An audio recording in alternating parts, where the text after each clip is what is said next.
Tout à fait autre chose dans l'actualité, la clôture demain à Chicago aux États-Unis d'un grand congrès sur le cancer. Il y a toujours des dizaines et des dizaines de millions de malades à travers le monde, parmi eux beaucoup d'enfants. Aujourd'hui, 80% des cancers dits pédiatriques peuvent être guéris. Avec le père d'un enfant soigné pour un cancer, lui-même guéri de cette maladie et qui se bat pour les autres maintenant, à Meyreuil dans les Bouches-du-Rhône, Isabelle Marc et Gilles Parot. Il y a 15 ans, les médecins ne donnaient pas 3 mois à Eric. Atteint d'un cancer suivi de graves complications cardiaques, il est aujourd'hui guéri. Ça va mon cœur?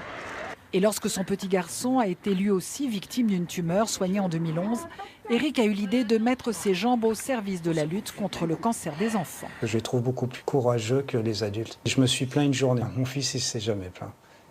Et on se dit, quand on est dans une situation comme celle-là, on se dit on va aider les autres après si on s'en sort nous. Une aventure familiale qui l'a conduit en avril de Marseille à Paris, un marathon tous les jours pendant 18 jours. Ça, c'est l'étape coup de cœur qu'on a eue, vraiment.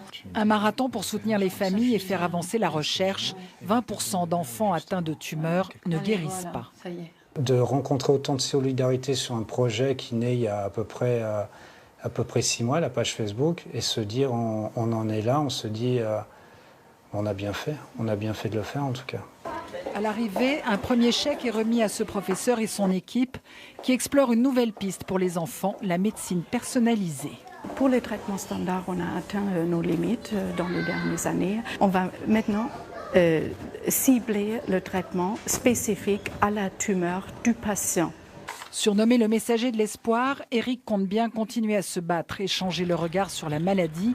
La recherche avance, mais les cancers de l'enfant sont toujours un sujet tabou.